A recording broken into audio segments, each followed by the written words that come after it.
Greetings. It's Shaw, Mathias Shaw. Today I'm reading The Tipping Point by Andrew Robinson. Let us begin. Vivy Van Klaxon dug in as her ramshackle trike groaned beneath her. Getting through this pass was always the hardest part of the run. She downshifted, grinding gears, and, not for the first time, or even the 20th, cursed the mechanics, the bosses who refused to pay for proper repairs, let alone new parts, and the world in general. She hated driving cargo on the graveyard shift. The pop of a tire blowing was the last straw. She eased the limping vehicle over to the side of the road. Vivy climbed down the trike using rungs she'd installed herself, then hopped lightly to the ground. She examined the flat and was dismayed to find a large metal caltrop embedded in the tire. "Ah, blast it," Vivy muttered. She spun around, only to find herself face to face with 3 tall figures, their faces hidden by black masks. "Ooh, a flat tire," said the apparent leader. "Most regrettable on a desolate stretch of road like this." "No kidding," Vivy spat. "What luck you're here to put the spare on for me." She sensed the smile behind the mask. "I don't suppose we will," he admitted. "What's your name?" Vivy goggled for a moment, reaching for her wrench. What were they playing at? "Griselda," she grunted. "And if you're not going to help me, it's probably best you get on your way. Dangerous out here for travelers." "That it is," he said, not unkindly. She looked up at him. This could end very badly for her, but she'd worked her way out of tough situations before, even with pirates and highwaymen. "Do I get to know your name?" "Not tonight, I think," he replied. "Well, not tonight. If you'll kindly shove off, I'll fix this myself and be on my way." The masked figure laughed merrily, waving one hand, shaking his head. "I think not." Then he stopped, suddenly serious. "What's that you're towing, Griselda?" "Pickled peppers," Vivy snarled. The other 2 figures climbed into the back of the cargo tow and wrestled the barrel to the ground. One used a crowbar to open it, revealing row upon row of small explosives packed neatly in straw. The leader looked over the contents, then back at Vivy. "These peppers must pack quite a punch."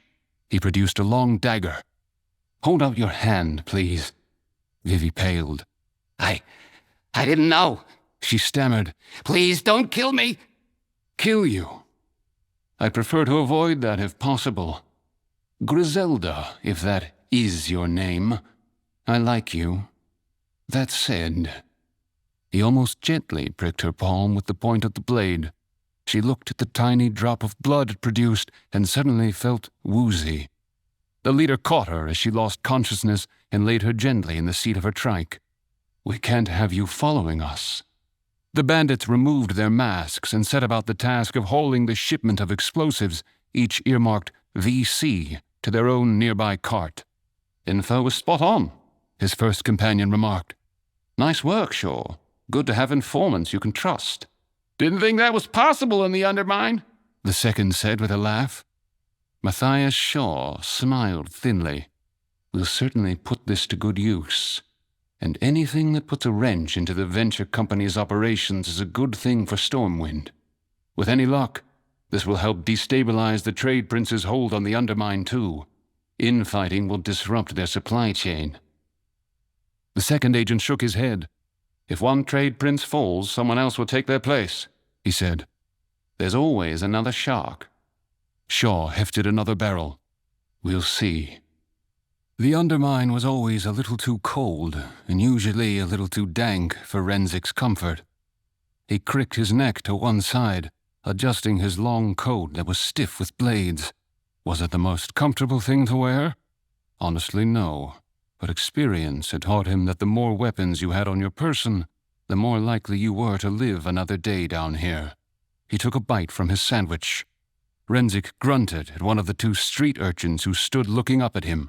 The young goblins were both a little too skinny, but he knew the hunger in their eyes wasn't just for food. He'd lived in their shoes for years.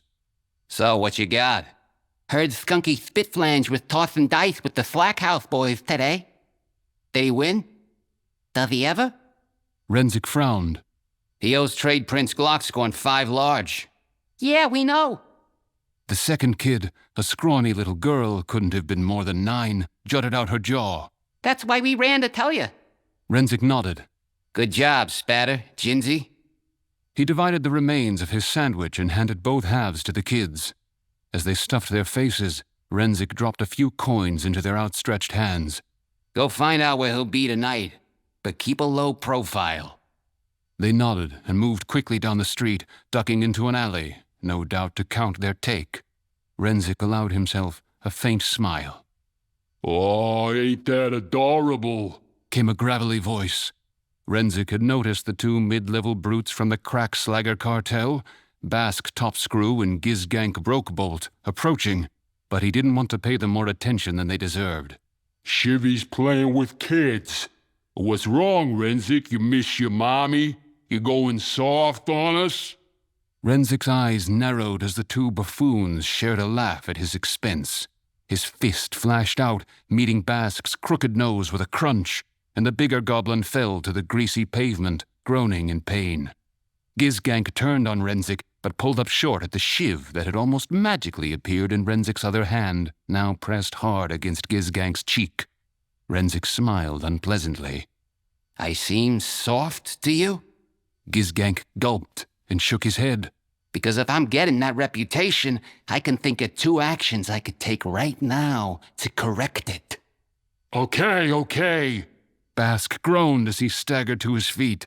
Don't gotta take it so personal. Just came to deliver a message. Boss is calling in all the captains. Renzik wondered what could be so important, but he knew it couldn't be good. Okay, you delivered your message. Scram. The brutes scowled, but left. Basque holding a dirty handkerchief to his bloodied face. You broke my nose again, he grunted. Did you a favor, Renzik shot back. Again. He watched them turn the corner before sheathing his makeshift weapon. Dummies like that you could see coming a mile away, but nobody seemed to understand the value of street kids. As far as the Undermine was concerned, they were either a minor nuisance or completely invisible, which made them useful. Renzik knew that truth from harsh experience. He'd spent most of his childhood as an orphan on the streets of the Undermine. He remembered the day his parents had been murdered for what little they had. The monsters who did it barely offered a word of consolation. Nothing personal, Pipsqueak. This is just how it is. It's a dog-eat-dog world out there, so you better learn to eat. He spent the next few years of his life begging, stealing, and worse. He learned to give no mercy and to expect none in return, and he started to carry a shiv, his last line of protection on the mean streets. His activities caught the eye of a local captain who, catching him pilfering from a cash box one night, was impressed with the kid's moxie. Rather than ending Renzik, the captain put him to work. As Renzik grew, older goblins would send him on increasingly dangerous errands, stealing, running contraband, sometimes knocking out a guard. When he succeeded, he ate. He earned a reputation as a strong fist and a reliable knife in the dark. Eventually, though, he got caught filching from one of the trade princes and was sent to work in the mines. The brutal conditions toughened him and made him even stronger. Eventually, Renzik was recruited into the cartel of a local trade prince, Mozzie Glockscorn. His childhood had taught him everything he needed to survive in the Undermine. Few knew the back alleys and sewers better than he did. They called him the Shiv, for both his use of the improvised weapon and his ability to improvise himself, and he quickly rose through the ranks, from lookout to runner, to brute, to enforcer. Eventually, he caught Mozzie's eye personally, and the trade prince named him a captain, part of his inner circle, a made goblin, so to speak, the bloody fist of the Krackslagger Cartel. To hear Mozzie tell it, Renzik had broken the nose of every goblin in the Undermine at least once, and broken noses was the least of it. His shiv had carved out the cartel's territory, its business, its enemies. But he had few regrets. Like he'd learned as a kid, it was dog eat dog down here, and he was happy enough to be alive with coin to burn. That said, he had to admit he'd gotten a little tired of it all. Never a moment's peace, never knew who he could trust. He took some measure of pride in his skills. They were the reason he was still sucking air on a daily basis. But lately the work was just stale. Somewhere deep down he knew this life was ugly, and he wished he'd walked a different road to get here. And the thing he almost never dared admit to himself, he did, indeed, miss his mother. He'd never known a tender moment since the day she was murdered. He paused for a moment. Did he have a soft spot for those street kids? All he knew was no kid deserved this life, and that little flame of injustice that had kept his heart beating all these years had never quite gone out. He shook himself out of his reverie. It was being the best and most ruthless that had gotten him where he was, and he recognized that, albeit through force of will and violence. The trade princes had managed to create some stability in the Undermine, where there used to be only chaos. This was how things were done down here, and they would likely never change. He started toward headquarters, wondering what Trade Prince Glockscorn wanted. Renzik sat uncomfortably at a long table with a dozen other high-level goblins. He hated meetings like this, partly because he hated not knowing what he was going into, but also because he didn't much care for people, particularly this group, none of whom he could trust as far as he could throw him. Trade Prince Mozzie Glockscorn, dressed in his trademark silks, stalked around the table, holding a rough club. Another shipment got disrupted. Mozzie seethed, slamming the club on the table. Several of the captains flinched. Renzik actually relaxed a little. This had nothing to do with him. The Trade Prince's shipping business was none of his concern, unless he got sent to strong-arm a customer who hadn't paid on time. This time it was mithril frag bombs. Mozzie snarled as he dragged the spiked club across the carved wooden surface. And the whole shipment was stolen. Who'd be dumb enough to steal explosives from you, boss? Wondered one of the captains. Maybe you, Flumbuck, growled Mozzie, shoving the end of the club into Flumbuck's brand-new green leather jerkin. The spikes penetrated the shiny leather and Flumbuck's chest. No, sir, came the gasped response. Never. Blood dripped down the leather, and Flumbuck's eyes bulged. Renzik scowled. There were two kinds of people in the Undermine, the smart and the stupid, and Flumbuck was not smart. Renzik had seen it coming, had known the boss was going to lash out, partly because he had to keep control of his people, but also partly because the Trade Prince was just violent and vindictive. It wasn't like Renzik had any affection for Flumbuck, but whatever his faults, the captain was as loyal as a dog. Renzik cricked his neck to one side to cover his discomfort just as the door opened, and a brute ushered in a diminutive female goblin. Trade Prince Glockscorn, sir. This driver's got something to tell you. Mozzie turned to the driver. What? Vivy Van Klaxon nodded. I was driving the trike that got bushwhacked. It was 3 humans, sir. Men, tall, all dressed in black. They knew what I was carrying, even though I didn't. Why didn't you fight back? Mozzie demanded. She looked at him. Against 3 armed robbers? Why weren't there guards along? It was supposed to be a secret! He screamed. He calmed himself. I want every pirate in the area rounded up. Mozzie Glockscorn can't look soft. Make an example out of him. Vivy coughed. Beg your pardon, sir, but I don't think it was pirates. Oh, really? The Trade Prince sneered. Too polite, well-spoken, and frankly, pirates in these parts tend to smell rank, sea rot, and dead fish. These guys smelled clean. Mozzie paused to take this in as the captains rushed to redirect the Trade Prince's attention. Could be a competitor horning in on your affairs, sir. Could be the buyer running an end around. Mozzie turned a vicious eye on his captains. Or it could be one of you looking to line your pockets. Furious denials ensued. Renzik looked around carefully at them all. Mozzie barked with a harsh laugh. Who knows? Could even be someone from the Alliance looking to score some freebies. One thing I know for sure, some snitch in my organization is passing information to someone who's robbing me.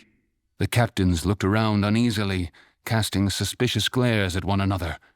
Could it be one of them? And that can't happen. Who knows why? Mozzie looked at Flumbuck, who was trying to stanch his wounded chest. Flumbuck? The wounded goblin looked up, pale. It's bad for business. It's bad for business! Mossy roared, swinging the club and taking splinters out of the table. Explosives is our most lucrative operation. If any other trade princes think I'm weak, they might try to take me down. And if I go down, you mooks go down with me. Everything we built is at risk. The captains assured Mozzie that they were innocent of treachery, wrongdoing, or incompetence, and promised to help him get to the bottom of this horrible malfeasance. No, Mozzie growled. Mind your businesses. Until we got more explosives ready to roll, you all are gonna have to pick up the slack. Now get out! The table cleared with astonishing speed.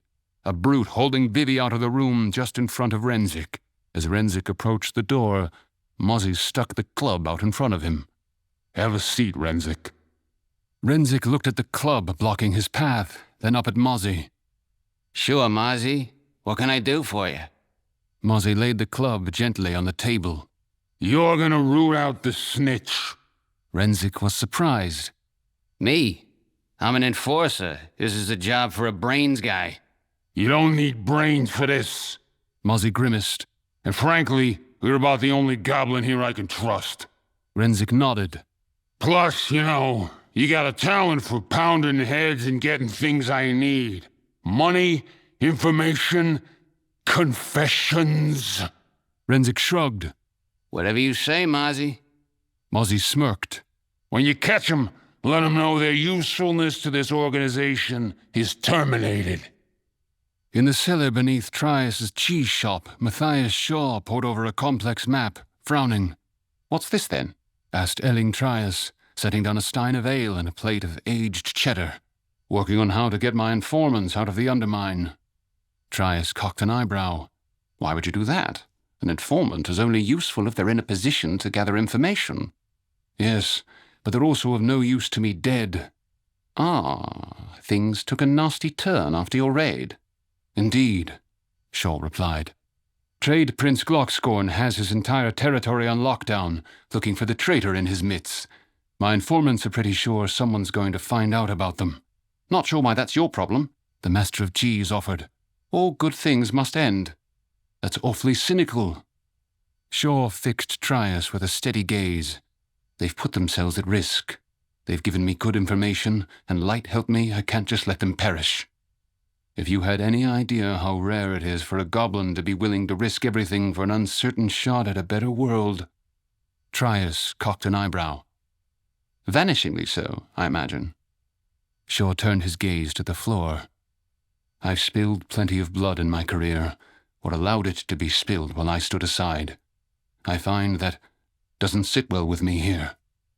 Why, Mathias, you sound almost idealistic. Trias smirked. Shaw scowled. These people aren't criminals. They're just looking to break the cycle. He studied the map, then looked up at Trias.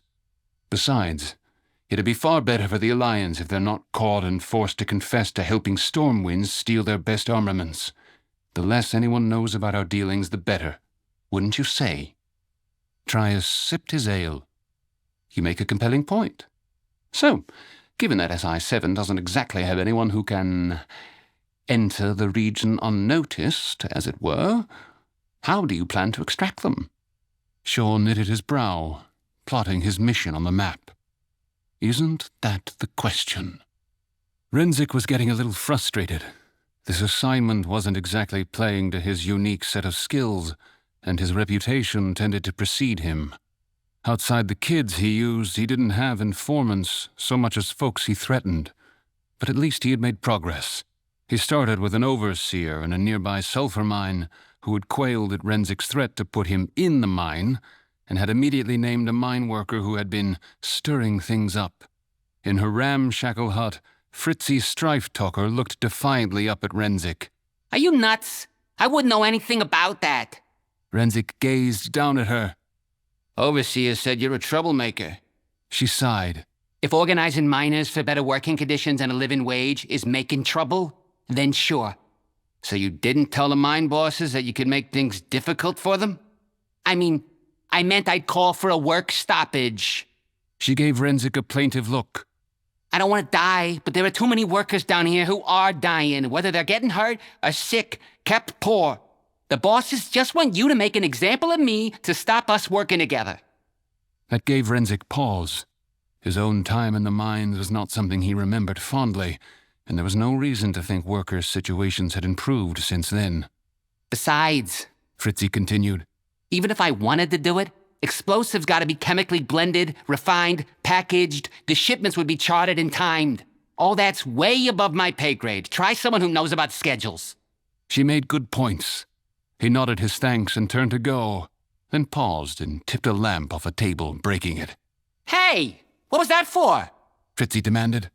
Sorry. Renzik sighed. I got a reputation to keep.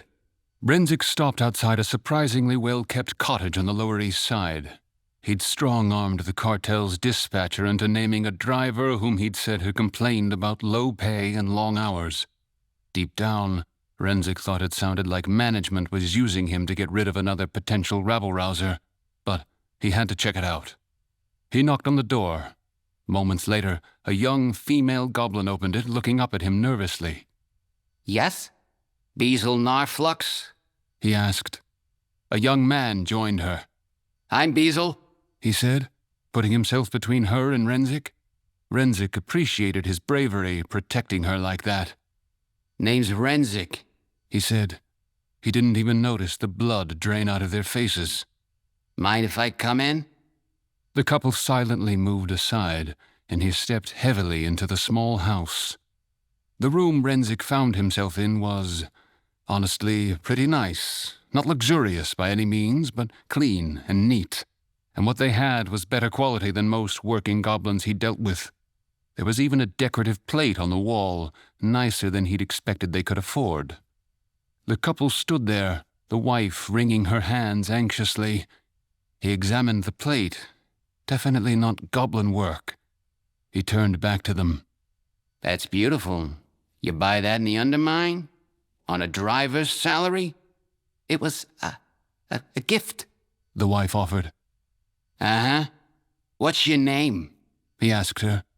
Circe? She stammered. Renzik cocked his head at her. You seem nervous, Circe. Why's that? She looked at him as if he'd said she was stupid. You're Renzik the Shiv. No one wants you knocking on their door. Bezel put his arm around her shoulder. Circe, don't... Renzik waved him off. It's actually pretty reasonable. A little hurtful, but reasonable. He squared off to them. So, Bezel, you know why I'm here? Bezel looked more nervous. I do? You're a driver for the cartel. Yeah? So, being a driver, you must have heard that some shipments have gotten hijacked lately. No, I hadn't. Who's stupid enough to steal from Mozzie? Funny. That's what I thought when they told me. Renzik produced the Shiv, and the couple took an involuntary step backward, the wife flickering a quick look to the back room. Here's the thing, Renzik said. Someone on the inside's been selling information to pirates or rival merchants, or heck, maybe even the Alliance, about those shipments. There's evidence that points to you. All of this will go easier for you if you confess. Easier or faster? Bezel asked. The Shiv flashed out and nicked Bezel's ear. The goblin put a hand up, trying to stop the blood flowing. Renzik shrugged. Both, I guess. Now Circe stepped between Renzik and her husband. He couldn't know anything. They don't even tell him when his gigs are coming up until the last minute. Renzik paused. This was giving him a headache. Okay, let's say that's so. Let's say hubby's not involved. Who do you think's behind it? At this point, he realized any lead could help, no matter who it came from. The couple offered ideas, speaking over each other in their haste. Who else wants it? Who's the buyer? Maybe they're telling pirates about it. Pirates split the take with the buyer who doesn't have to pay for it. Maybe it's someone in the refinery trying to establish their own connections. Beazle finished. They always say follow the money, right? So who handles the money? Renzik considered all this, then carefully sheathed his blade. Huh. This was more useful than I thought. Thanks. You're both smart. Anything pans out, I'll even tell the boss how helpful you were. Not necessary. Circe smiled uncomfortably. We're just happy to help. Renzik smiled back, pointing a finger at her. See? Smart. The couple maintained their grimaces as he walked out the door, then looked at each other, dread in their eyes. Renzik led off with a punch to the nose. It was hardly original, but it sparked cooperation 9 times out of 10. Are you kidding, Renzik? Wheezed Specs Clinkstack from the thick crossolisque hide that covered the floor of the bookkeeper's lavish office. Renzik stood over the aging goblin, cracking his knuckles. You're the one behind the explosives going missing, Specs. All the shipments. Admit it. The bookkeeper snarled as he climbed shakily to his feet, fumbling for his spectacles, which had miraculously not been broken by Renzik's punch. What proof do you have of that spurious accusation? What's spurious? It means worthless, you ignorant ox! Renzik decided to ignore that insult for the moment. He'd have plenty of time for retaliation. You control the books, Specs. You're the one who runs all the operations for the boss. You know about the mining, the assembly, the shipping schedules, everything. Now look at this place. I never seen an office so fancy, except maybe the boss's own house. He leaned over the frail older man. Where's all the money come from, Specs? It's gotta be you. You idiot! Renzik didn't care for that one bit. But the bookkeeper continued, actually advanced on him. He could see why that made people uncomfortable. Of course I have nice things. Mozzie pays me handsomely. He values me.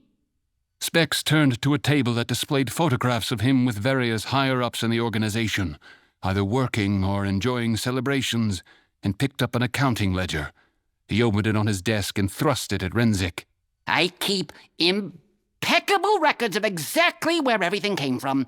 I know I would be the first logical suspect. I live with my head in the bookworm's mouth. How stupid would I have to be to give up all this just to steal from Mozzie? I'm the one who suggested he use you to find a snitch! He almost screamed. Renzik looked at the ledger. What little he knew of numbers seemed to indicate that the bookkeeper's outrage was justified. He sighed. He had hit yet another dead end, and, truth be told, he didn't know where to go from here. He was tired of this game. Tired of it all, actually. Defeated, he closed the ledger and put it back on the table. He glanced at the photos. Photos were uncommon around here. And paused. He picked one up, taken in this very office, of Specs toasting with Mozzie and several of his captains. In the background was a female goblin slightly out of focus. Renzik got a small tickle in the back of his brain. He held up the photo to the bookkeeper and pointed at the figure. Who's that?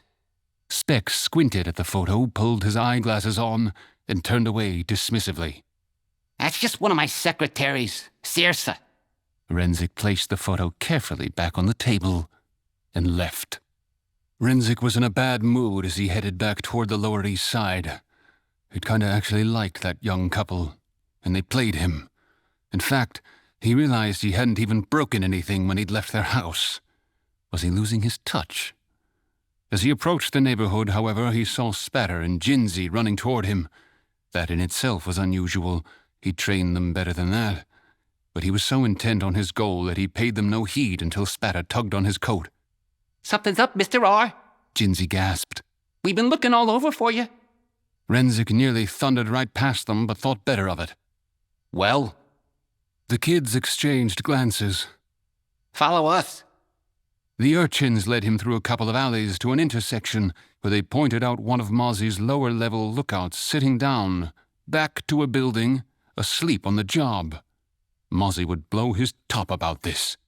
He ain't the only one, Spatter whispered, and the little spies guided him to 2 more corners where 2 more guards were passed out of their usual stations. Worse, they were now not far from the house where that Narflux couple lived. Renzik's bad mood now included a growing unease. When he examined the 3rd guard, the dart in her neck told him that she'd been drugged. He pulled a 2nd dart from the collar of her coat and sniffed it, pulling back a bit from the slightly sour tang. He recognized the non-lethal but potent herb they called purple lotus on the streets. Before he fully knew what he was doing, he started running toward the Narflux's cottage. The couple were just about done packing their rucksacks, taking only what they could carry with them, when the front door burst off its hinges. Renzik stepped into the house, and Circe and Beazle froze in fear. You know, I may not like all the things I gotta do for a living, but I really don't like being made a fool of. If you'd just confessed, Renzik glowered at Beazle. It would have been quick and painless. As for you, he pointed at Circe. You'll answer to the boss now. Circe backed away. You don't understand, she said tightly. We had to. They wouldn't give us... I don't care, Renzik said. Everyone's got a story, a reason, but you knew the rules, and you broke them anyway. Before he could say another word, Renzik heard a whizzing sound. As he dodged the round of poisoned darts, a human stepped into the room from the back of the house. He was tall and built pretty good, and he'd put himself between Renzik and his targets. "I'll take care of him," the man told the couple. "Get to the escape tunnel. I've cleared out any likely interference. My people will meet you on the other side." Circe disappeared into a side room for a moment, then emerged carrying another bundle. Be careful, Shaw. He's dangerous, she warned, then followed her husband out of the back of the house. The taller man winced at the sound of his name. His cover had been blown. Renzik made a move toward the back door, but the tall man, Shaw, intervened with a smile. "I don't think so, friend." Renzik's shiv appeared in his right hand, and he assumed a fighting stance. He had to end this quick. "No one has friends down here, Shaw." "Well, the night is young." Shaw's grin annoyed Renzik, and he started forward, but Shaw suddenly had his own wicked-looking dagger in one hand, and a second in the other. Whoever this Shaw was, he was clearly no easy mark. The 2 fighters feinted and circled each other, seeking an opening, swiping and jabbing. "You're excellent with a blade," Shaw said, stabbing in. Renzik deflected Shaw's dagger with his shiv. "Not so bad yourself," he admitted, as Shaw blocked his riposte and nearly sliced him open with the second dagger. Renzik looked around and remembered the Narflux's fancy plate. There would be a wire loop on the other side to hang it on the wall. He backed up, holding Shaw at bay, and fitted the plate around his offhand, fashioning a makeshift buckler. Shaw praised him. "Clever, resourceful, raised on the street, I'm guessing, grew up struggling for every morsel."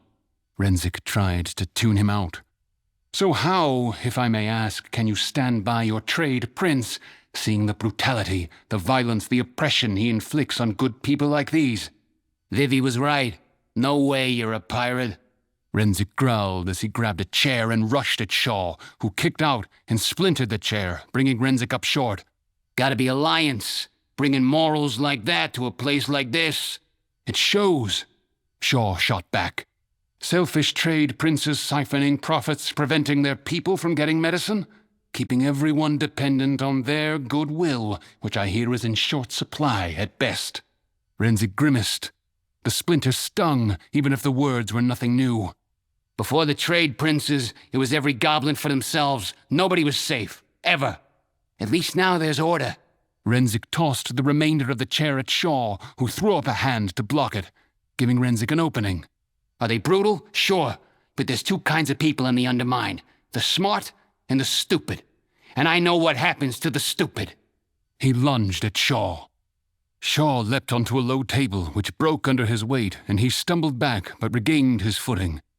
I suspect you are what happens to the stupid. Is this really all you want for yourself? For your family? Renzik laughed bitterly as he advanced. I got no family. You must care about someone down here, Shaw insisted as he swiped and twirled his blade, stymieing Renzik's charge. I noticed your little lookouts on my way in. All those children relying on you for their next meal. Renzik thought about the street kids, what their futures looked like without him, then snarled. The guy was trying to get into his head. Down here we live for ourselves, and I've seen it much worse. Yes, but you could create better, like we have, Renzik scoffed. Right, getting back to that. What's the Alliance doing here, spying on us, stealing from us, if you're so high and mighty? Shaw shook his head. Goblins. There is much to admire about your people. You're creative, inspired, you build brilliantly, and yet you seem satisfied to live in a system engineered to exploit you. Your boss sells bombs to line his pockets. He keeps your people down here, sick, poor, starving, doing his work. But those bombs also harm good people everywhere, including my people. I stole them to get them away from bad actors. Renzik stabbed forward, but Shaw dodged him. The Alliance has committed its share of ugliness. Absolutely, Shaw admitted. I've had a hand in some of it. The Alliance isn't perfect, nothing is. But they do want peace. They are trying to be better. By undercutting our system and using those sick, starving goblins to do your dirty work, you just like making traitors. Oh, come on, Shaw countered as the two continued to dart and feint. Traitors to what? A corrupt crime lord? The Narfluxes just wanted medicine, and maybe to do a little more than just exist. Renzik slashed at Shaw. I survived well enough without being a fink. You're so focused on going it alone, on your strength, how you survived this place. Shaw snapped as he parried. But you must understand that's what Mozzie wants. For you all to feel alone, on guard, keeping each other in line. You're doing the hard work for him. Tell me, friend, what happens when the trade prince realizes your little lookouts are more loyal to you than they are to him? When you're less a tool than a threat? Renzik sagged, just for a moment under the weight of the thought, which gave Shaw his own opening. The spy flicked one of his daggers at Renzik, who barely deflected it with the broken plate. It stuck into the floor at his feet. Renzik grabbed it and launched himself at Shaw. The taller man would normally have had the advantage, but Renzik dove for the legs, slicing through Shaw's pants. The larger man's gasp of surprise and pain told him he'd scored a hit. Rolling to his feet, ready to continue, Renzik prepared to attack. But Shaw began to stagger, gave him a strange smile.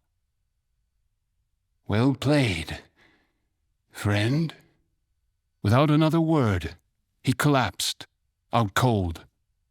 Renzik was confused for a moment. He hadn't scored anything like a fatal wound. Heck, it wasn't more than a deep scratch. Then he realized, ran a finger over the blade and sniffed it. It was coated with purple lotus.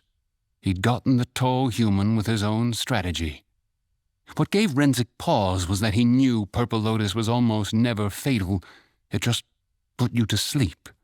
So even if Renzik had lost, he realized as he trussed up Shaw securely, the tall one wasn't looking to kill him or any of those lookouts. He examined the dagger, a very nice blade, and dropped it into his coat pocket. He had his prize from Mozzie, a far better outcome than he could have possibly imagined. But he felt a little twinge of regret for what would almost certainly happen to the guy. Still, he was just doing his job. Renzik dashed out of the back of the house and looked around. To his surprise, Jinzi and Spatter were in the alley, a block apart. He called to Jinzi. You see where they went? She nodded. This way. Renzik felt a glow of pride in the kids, tinged as it was with the weight of Shaw's words. At least they'd all eat well tonight. Circe and Bezel made their way down the sewer tunnel toward the grate. They were tired, and Circe stumbled under the load she was carrying. Let me, Bezel said, taking it from her. We're almost free. Tomorrow at this time, we'll be living another life. Don't bet on it, came Renzik's cold voice. The couple stopped and turned to him, misery on their faces. They were so close to getting away. Renzik was too angry and frankly too tired to care. You don't have to do this, Circe pleaded. No, I do, Renzik said flatly. It's you or me. He raised Shaw's dagger overhead and grabbed Beazle, who cringed, hunching over the bundle he was holding. Just before he brought the weapon down, Renzik saw what Beazle was protecting.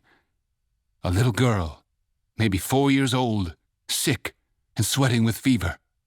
No, she cried. Don't hurt Daddy. Renzik froze, and the world seemed to spin. Unthinking, he released Beazle and took a step back. Circe saw him falter. We did what we had to save our little one, she quavered.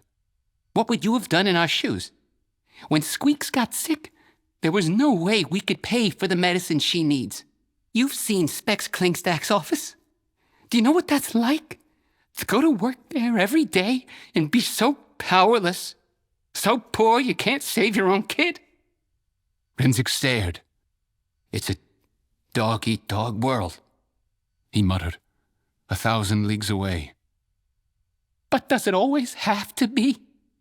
She asked tearfully, placing a hand on his arm. Renzik stared down at her. This was where his life had started, and he'd become the monster that created him. He sagged and swore quite a lot. Circe and Beazle looked on, terrified as he punched the slimy wall of the tunnel. What would he do? Finally, Renzik stopped, breathing heavily, and glared at them. Go. They looked back, daring to hope. Renzik squeezed his eyes shut, didn't watch as the little family disappeared into the dark. Shaw woke, groggily.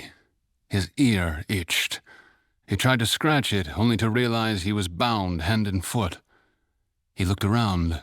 He was still in the Narflux's house. He rolled over with a groan and stopped short.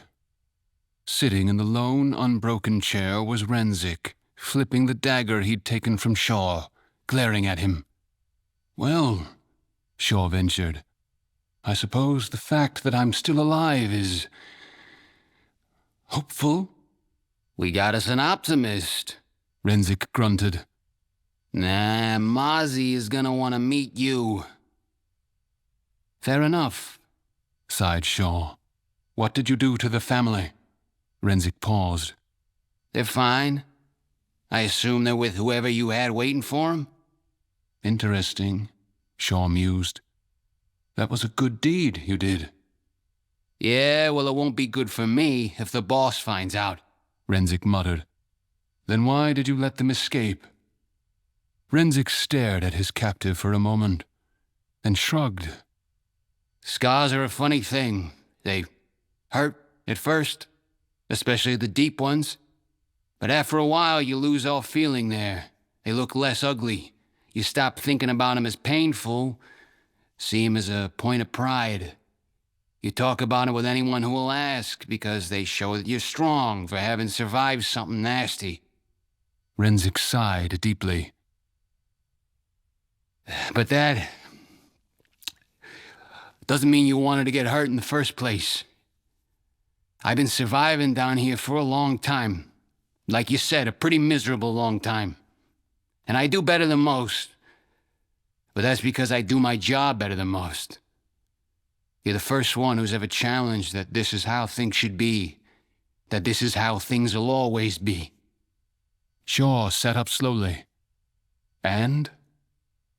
I don't really like to think about my life. But what you said kind of made me. I've only ever done anything to survive or to get ahead. Only ever worked for more and more powerful criminals. I make a living breaking things, or worse. Most folks I deal with don't have a pot to piss in. I never really considered that things could be different, better, that things could be fair. Shaw nodded. I know, from experience, when something is all you've ever known, then you think that's just the way it is, and you wonder how one person can ever hope to change it. But at least I'm respected here. Renzik protested weakly. There is a difference, my friend, Shaw offered, between respect and fear. Renzik scowled at the bound man, held up the dagger, crossed to him, and cut the rope binding the spy. Ain't that the truth? You think there's another way to go about? He waved the blade around, indicating everything. This? Shaw rubbed his wrists, then slowly rose to his feet.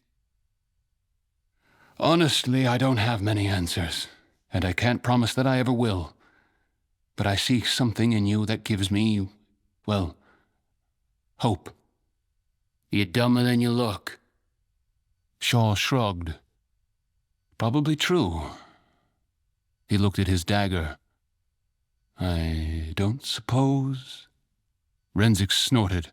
Nope. Souvenir. Shaw nodded. What made you decide to release me? Renzik cocked his head. Don't look a gift Kodo in the mouth, dummy. Well, while we're asking, why would you risk everything to save some nobody goblins who already got you what you wanted? Shaw sighed. Because they deserved it. Because I said I would.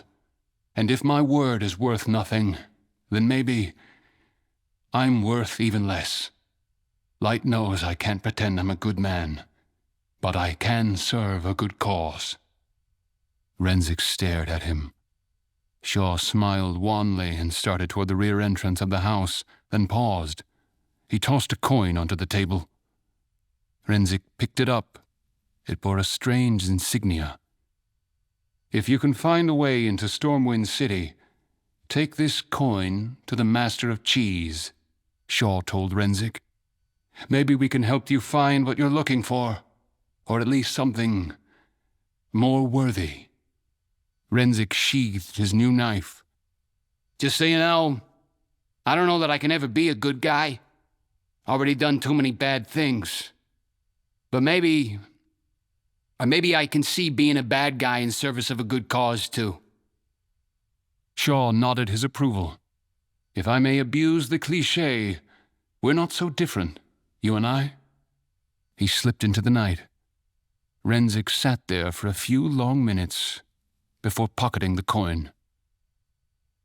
The little house burned quickly enough. Renzik wanted to make sure it wouldn't go out accidentally, then walked away. He hadn't gone more than a couple of blocks when he realized that Jinzi was following him. Renzik stopped and sighed. Figured you'd have already found a place to sleep for the night, Jinzi. She said nothing. So, what's up? He asked. She side-eyed him suspiciously. Who is that human? Was he the guy who tranked Trade Prince Glockscorn's lookouts? Renzik's eyes narrowed a little. Don't you worry about that. And don't you talk about that neither. He reached into a pocket and handed her several more coins. She counted them in a split second and jutted her jaw at him defiantly. It's gonna take a whole lot more than that to buy me off. He cocked his head. You want more money? She shook her head. I want a promotion. Renzik grinned. Let's talk. I'll buy dinner. So? Mozzie demanded from Renzik the next day. I found the culprits, Trade Prince Glockscorn. Young couple short on cash. A driver and one of Speck's secretaries. Specs? You think he was involved? Renzik considered. He certainly didn't like the old jerk, but it wasn't worth the trouble. No, sir. I assume you took care of them. Mozzie asked. I need to send a message to anyone who might get ideas about crossing me. Let me put it this way. Renzik assured him. They ain't never gonna make trouble for you again. Mozzie smiled and nodded. Knew I could count on you. Now get back out there and crack some heads. Leaving Mozzie's HQ and stepping into the streets, Renzik pulled his coat a little tighter against the dank and reflected on the events of the last week. Maybe it had been stupid to lie to Mozzie, so if he was smart, he'd have to figure out how to evade the trade prince's inevitable fury. He still felt the weight of the spy's coin in his pocket. Perhaps there were warmer days ahead. Valuable information, to be sure. I trust I will see you in World of Warcraft: The War Within, Patch 11.1, Undermined. Until then, sleep with one eye open.